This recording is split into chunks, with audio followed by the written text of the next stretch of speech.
Ladies and gentlemen, welcome back for another video. Today is an unboxing and first impression of the Ruroc Atlas 4.0. Things been getting some pretty good reviews here lately, so we're going to unbox ours and check it all out. Well, let's go! So I can already tell you from here that the pads have come a long way.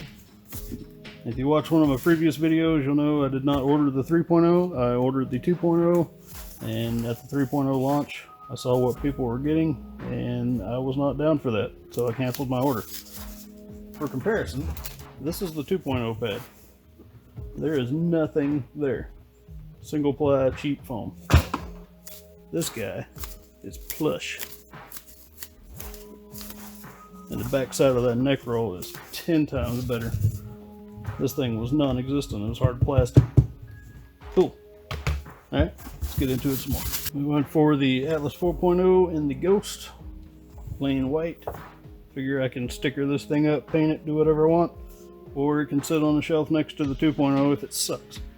They did away with the top vents, which everybody knows about by now. Hopefully that helps a lot on the sound on the road, because these things were deafening.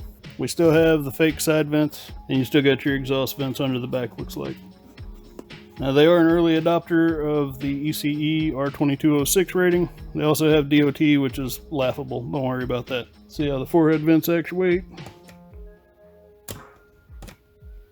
Nice and stiff. I'd say you could actuate that with a glove easy enough. No in-between spots, just open or close. But it does have a really good detent on there, so that's nice to see. Alright, our Atlas 2.0 has turned into a failed art project because I was done with it. I made a video on it back then in which I said, yeah, I would definitely entertain coming back for like maybe a 4.0 or a 5.0 if they've got some of these issues figured out. And now that the 4.0 has arrived, why not? We'll give it a shot, see what happens. Everybody seems to think it's pretty cool so far, so let's check things out. Right off the bat, like I was saying, those cheek pads, there's like a single ply, nothing foam in this cheek pad, just collapses.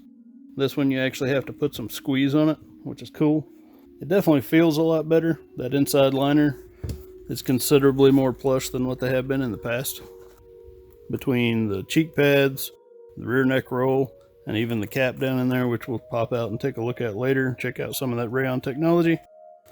It just feels a little more premium, and part of that could be because I got a painted finish this time. It just feels a little more quality than having this matte finish sticker stuck on the thing. This was a large in the 2.0, and if I put it on, I had a pretty good bit of wiggle, partially because of those crappy cheek pads. So with 4.0, they have changed the sizing, and it's been recommended by quite a few people that you go up one size from what you wore before. So if you wore a medium before, go to a medium large. If you wore a large, go to a large extra large. So here's a large extra large. We'll see if it fits my melon. Okay, first impressions, it definitely fits better. The cheek padding feels so much better, it's not even comparable. The skull cap actually fits pretty well, pretty soft. You cannot feel the little pods from the rayon stuff, which is awesome. A lot of people are saying that their nose is considerably closer to this little hump in the front. I'm not really getting that. It is maybe a little closer than the 2.0, but with all the extra padding, I'm not going to complain. Still keep your cool fit lock.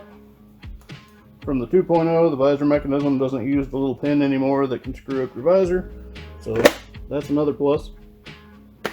It feels considerably quieter. To give you an idea where I'm coming from, I actually rode one of my motorcycles to work this afternoon using the Atlas 2.0 just to kind of give me a refresher on how bad this helmet really was.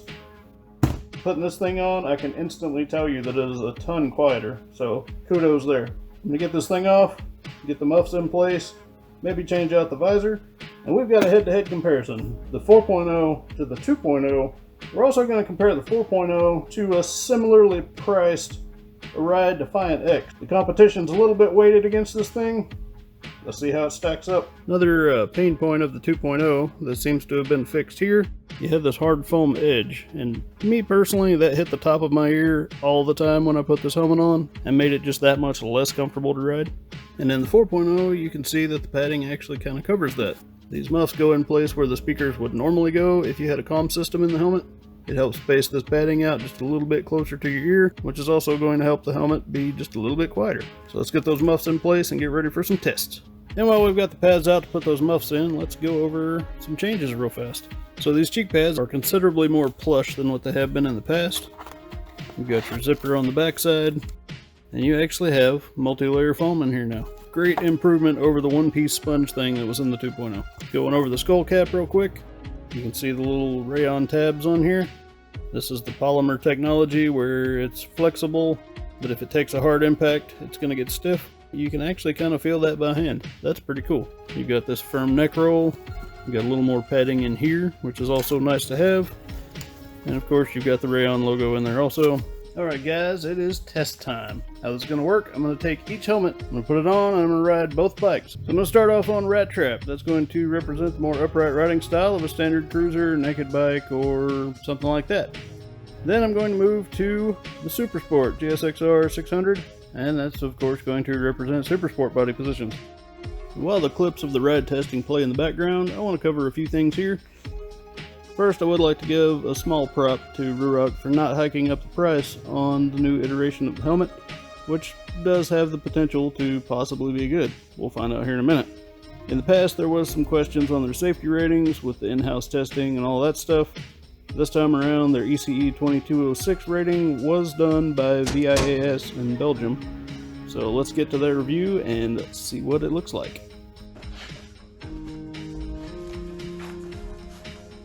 No joke guys, I did not expect that. We gotta try this again.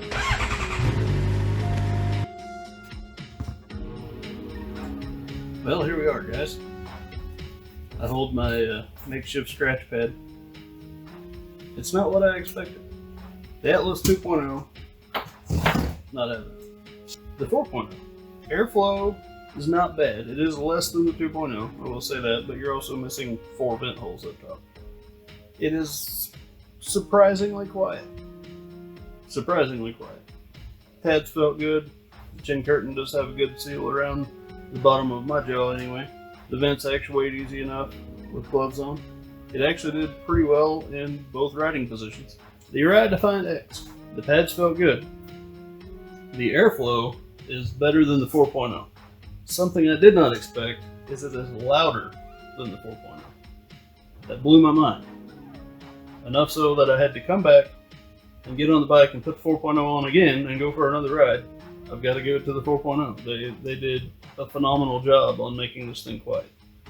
If it didn't look like an Atlas and it didn't have Ruroc stamped all over it, I would think that somebody else built this helmet. Straight up.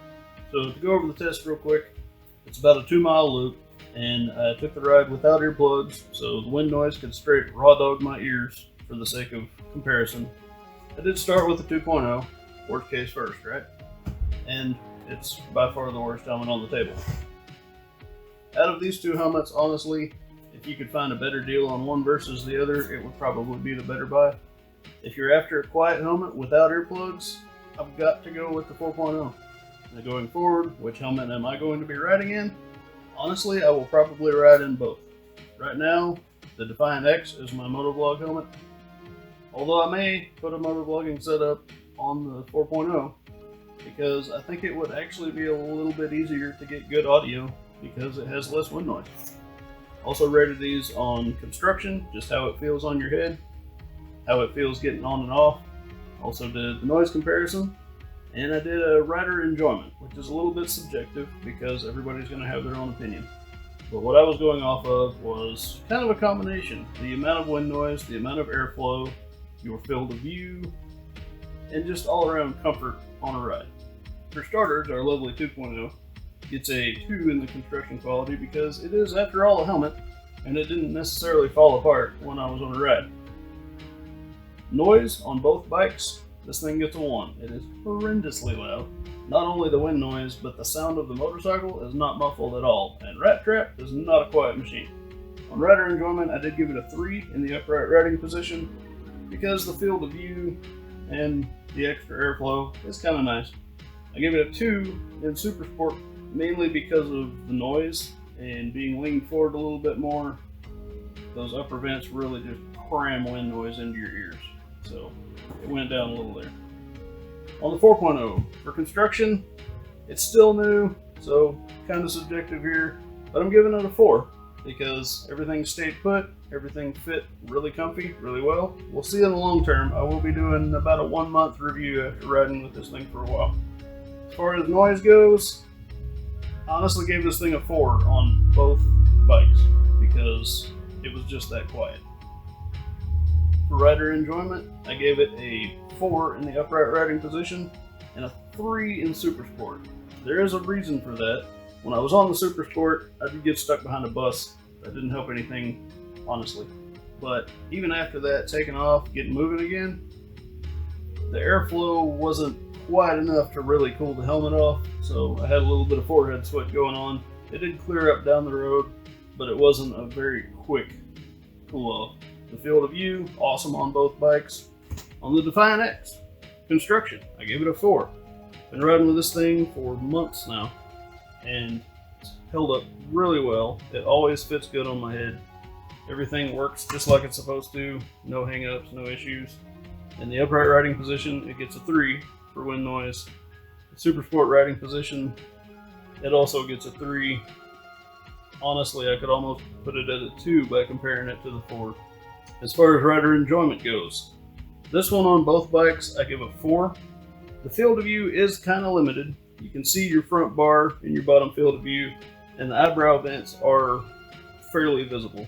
You do have a good view of the road, but it is kind of shrouded around you, whereas the 4.0 is wide open. This end section is more for Ruroc if you're watching, but also for anybody else out there to think about. First of all, if Ruroc could have a North American warehouse to ship out of, that'd be so nice.